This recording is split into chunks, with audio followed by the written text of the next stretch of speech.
¿Cómo les va? ¿Qué dicen ustedes? No tenía pensado salir hoy, pero la información de los medios me obligan a hacer una reflexión.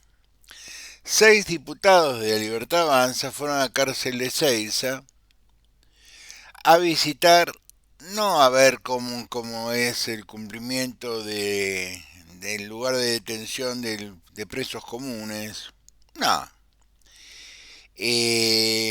Fueron a visitar represores, según ellos mismos.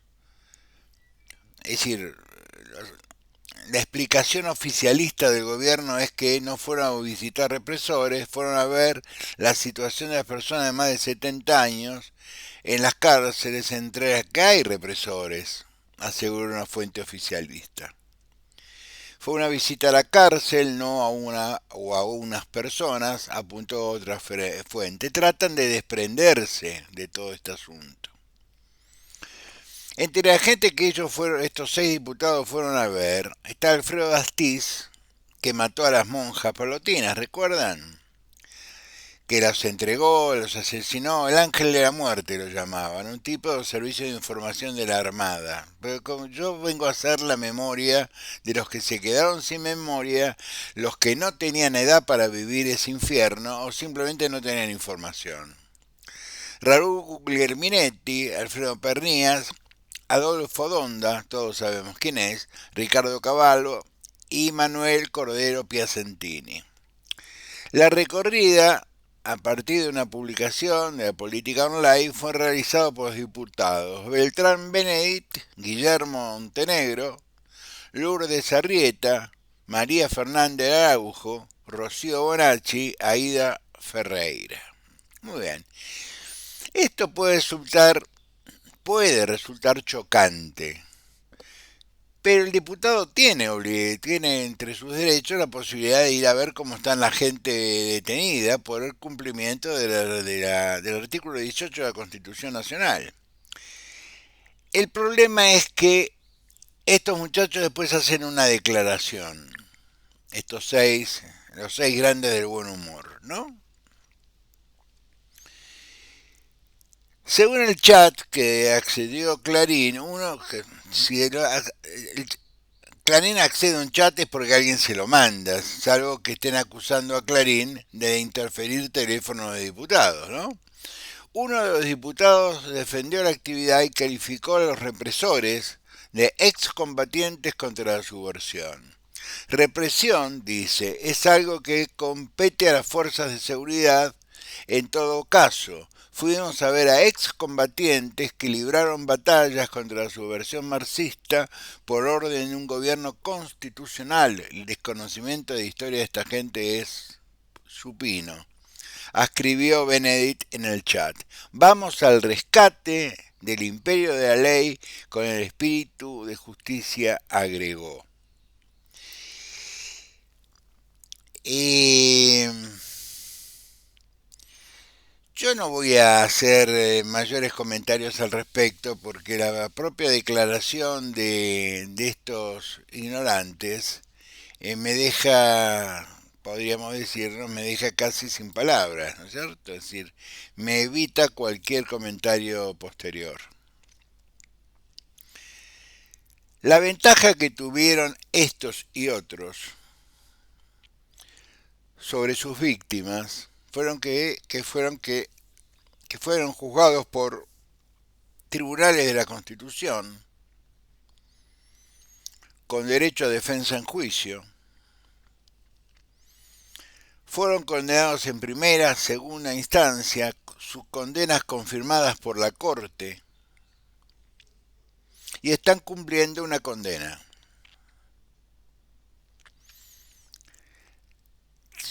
Muchos son mayores de 70 años porque eran mayores que yo.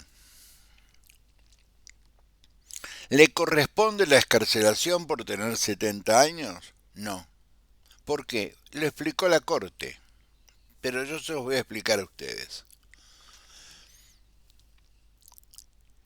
¿Qué se le imputan a estos caballeros? Delitos de lesa humanidad.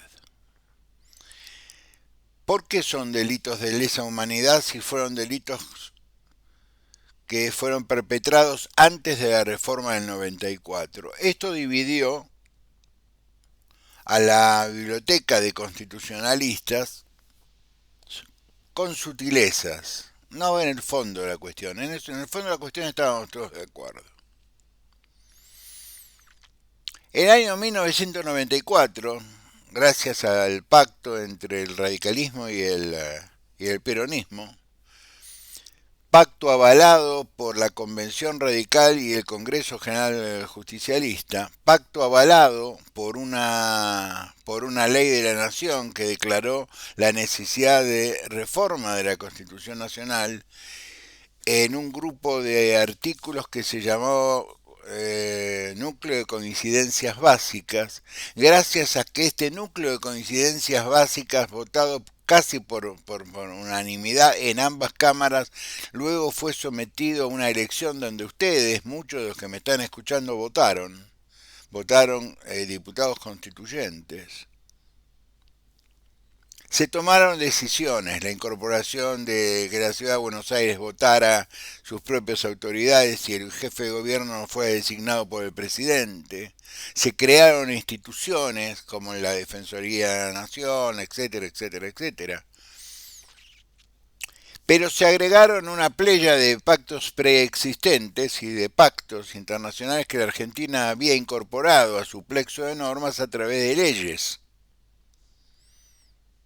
Cuando la Argentina participa de un pacto, firma un pacto, para darle viabilidad tiene que salir una ley, que fue lo que pasó con el pacto con Irán.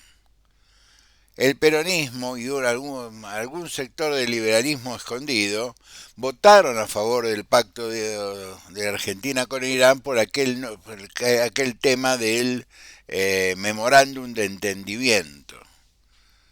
Se abstuvo un sector muy pequeño del peronismo, todo el radicalismo y todos los sectores de izquierda, obviamente.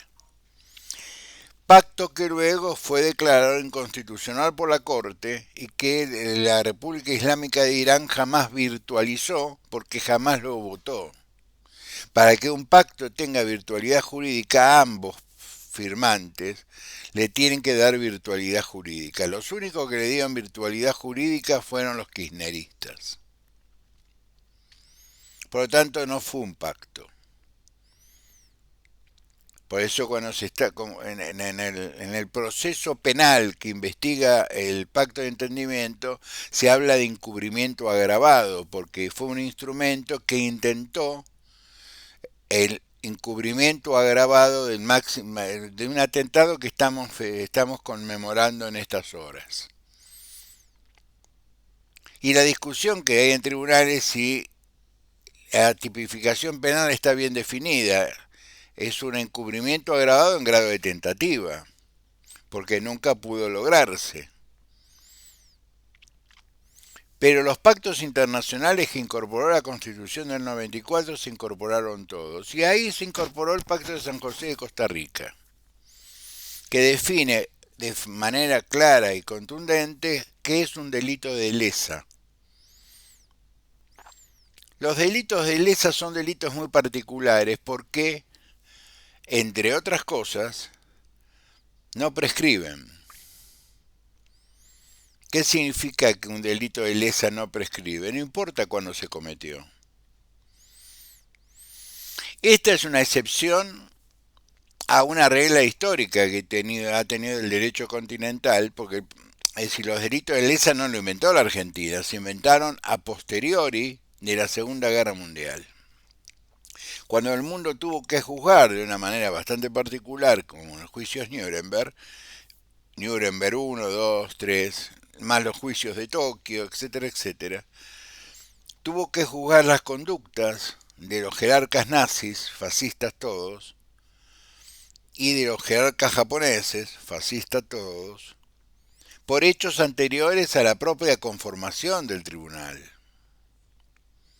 Es decir, ahí se crea un antecedente de carácter en el derecho internacional es pacífico que el tribunal especial que se forma para juzgar delitos especiales no tienen que pasar por el filtro de la temporalidad. Si soy muy técnico, les pido disculpas, pero esto de otra manera no se puede explicar. Tan es así que, aparte de, por eso se crearon los tribunales internacionales de justicia. Por eso se crearon los tribunales de Viena, los tribunales de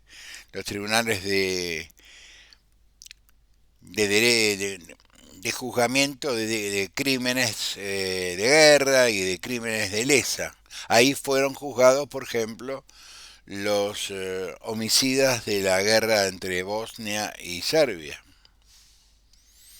En el año 94, cuando la Argentina incorpora el delito de lesa humanidad a través de los pactos del 75, inciso 22, se creó una situación jurídicamente discutible, discutían los que no sabían en los medios, porque los que sabíamos lo teníamos absolutamente claro. ¿Hay que mirar para atrás? Claro, obvio, no hay que mirar para adelante. Si no, no son crímenes de lesa, son delitos comunes. Entonces se juzgó con la garantía de la defensa en juicio, con la garantía de la prueba, es decir, que el Estado tuvo que probar la comisión de los delitos. Que Astiz asesinó a las monjas francesas está probado en el expediente, porque hubo testigos. Astiz mismo confesó, yo cumplí órdenes. Que se infiltró entre los grupos de defensa de derechos humanos de aquella época, no importa lo que se hayan convertido después.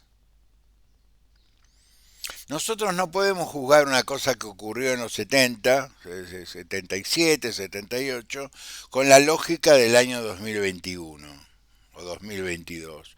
Cometemos un error básico. Yo no estoy defendiendo a nadie, simplemente estoy tratando de explicar constitucionalmente que estos 6 diputados de la Libertad Avanza deberían abandonar sus bancas. Porque juraron por una constitución que hoy te dicen en un chat al que tuvo acceso Clarín, descalifica la decisión no de un juez, de muchos jueces, de las cámaras, de la Corte Suprema de Justicia y de otros legisladores que convirtieron un artículo, un corpus de normas que era el Pacto de San José y otros, en parte de la norma constitucional siguiendo el mismo sistema que la Constitución determina para ser modificada. Debatir los puntos que se van a cambiar o se van a discutir o se van a agregar, que eso es el núcleo de coincidencias básicas, lograr por lo menos 2/3 de ambas cámaras, cosa que se logró holgadamente, y luego llamar a elecciones para nombrar diputados constituyentes. Todo esto se hizo y se logró. Y el año 94, desde el año 94 tenemos esta constitución, que entre otras cosas permitió que existiera Mauricio Macri. Y por supuesto Horacio Rodríguez Larreta y por supuesto Jorge Macri, y que los porteños dejaran de votar concejales y ahora voten diputados, por ejemplo.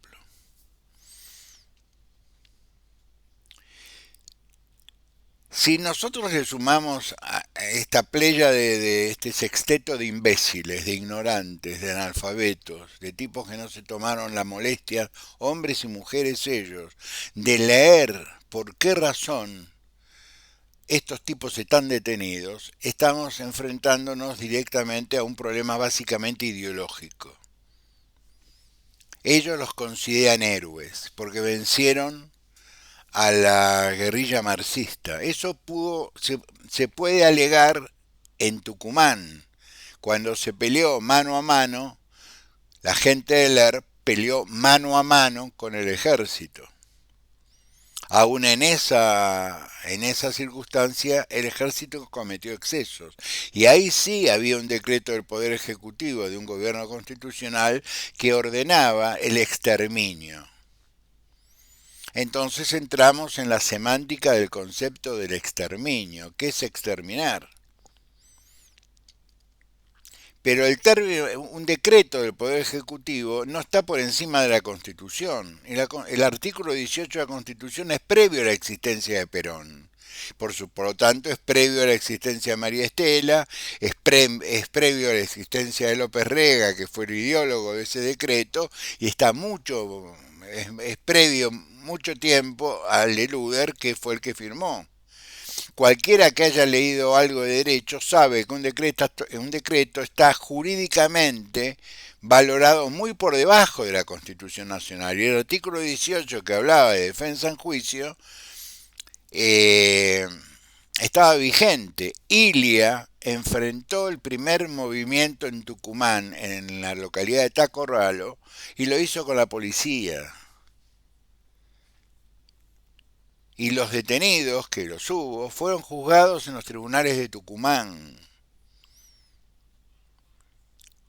con defensa, como se debe hacer, como se debió haber hecho, inclusive durante el último segmento del gobierno de María Estela Martínez de Perón. Pero no podemos esperar reacciones democráticas de una banda de fascistas que peleaban entre ellos. Unos para imponer un modelo y otros para imponer otro.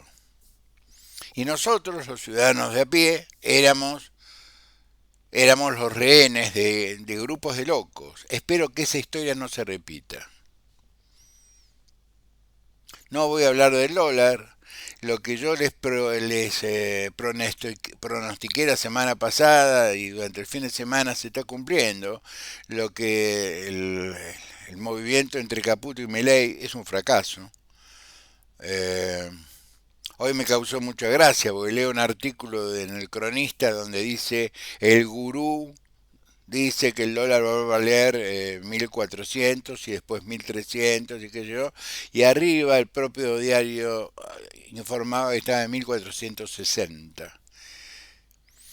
El gobierno de Milei tiene que desprenderse de 60 y tantos, casi 70 millones de dólares todos los días para controlar un mercado que debe ser de 100 o de 120. Que si el fracaso, evidente fracaso de la mecánica económica de este gobierno, hay que sumarle que 6 de sus representantes van a la cárcel de Seiza a ver a asesinos, en algunos casos confesos, en otros casos condenados, en todas las instancias de la justicia argentina, a solidarizarse con ellos y a llamarlos héroes que combatieron, que nos salvaron de la guerrilla marxista. Brutos como arados son, y ustedes los votaron. Marxistas era el ERP. La FAP, las Fuerzas Armadas Peronistas, eran peronistas. Los montoneros, la raíz de los montoneros era la Acción Católica Argentina y los grupos de ultraderecha, que era la Guardia de Hierro peronista, y el peronismo, que nunca fue un partido político de izquierda. En realidad Montoneros era una banda de ladrones que secuestraban con el secuestro revolucionario, le pedían a los hermanos Bor 60, 70 millones de dólares. Eran bandoleros, más que marxistas. Que sí, a estos 6 muchachos y chicas yo les pediría la renuncia, les pediría el juicio político, porque a un diputado se le puede pedir por inconducta un juicio político, porque ellos juraron sobre la Constitución. En estas horas en que se echa a Julio Garro porque dice algo que yo le diría a mis que si mi entrenador me lo pide, yo lo hago. Es decir, Guillermo, se te fue la lengua, pedí disculpas. Y tengo que pedir disculpas. Y parece que a un jugador de fútbol se le fue la lengua y Garro le aconsejó que te pidiera disculpas. No es de cobarde pedir disculpas. Hoy tuvimos que ver un tuit de la vicepresidenta que a mí me dio vergüenza. Dentro de unos días se reúne el presidente con Macron. Macron le va a tomar el pelo. Porque va a decir, ustedes se ofenden porque nosotros pedimos explicaciones eh, por dichos que consideramos racistas y nos mantienen dos chicos detenidos porque ustedes dicen que violaron a una mujer. Pónganse de acuerdo. Son violadores, pero cárcel, le dan prisión domiciliaria. No sea cosa que nos hayamos equivocado y esto termine siendo una cama. Que en la cama se produjo el delito no cabe la menor duda. Pero ¿por qué no esperamos que la justicia se expida? Echaron a un asesor del propio presidente por decir, miren, con esta política económica nos vamos a morir de hambre. Están cerrando empresas, se están despidiendo gente. Claro, el tipo es un industrial. Entonces estamos viendo con muchísima preocupación que las reacciones del gobierno contra personas que opinan distinto es echarlos de gobierno, perseguirlos, tirarle todos los tuiteros encima, etcétera, etcétera, etcétera. Ahora, ¿cómo reaccionan frente a estos seis personajes que fueron a la cárcel a exigir la libertad de los heroicos combatientes contra los marxistas que nunca combatieron contra marxistas? Astiz es el que se rindió cuando se tuvo que enfrentar a la SAS británica en una isla. Se rindió sin entrar en combate. Claro, a él lo entrenaron para ser un topo, para ser contrainteligencia, no para pelear contra las SAS. Quería hacerles este comentario, nada más, y dejarlos tranquilos. No estoy indignado, porque no, pasaron más de 40 años. Estoy sorprendido que todavía existe esta calaña de personajes y que sean diputados. Es decir, que haya gente que los haya votado. No los votaron a ellos, votaron a un chico que gritaba por televisión y a una tuitera, orgullosa de su padre. Yo entiendo el orgullo, yo estoy orgulloso de mi papá y estoy orgullosísimo de mi mamá. Mi madre, siendo una niña, educada en un colegio de monjas, siendo noble, corría de trinchera en trinchera poniéndole vendas a los heridos republicanos cuando luchaban contra los nacionales en España. Y mi padre fue un demócrata toda su vida, de esa casta vengo yo. La vicepresidenta podrá decir lo mismo. Nos vemos mañana. Cariño a todos, gracias.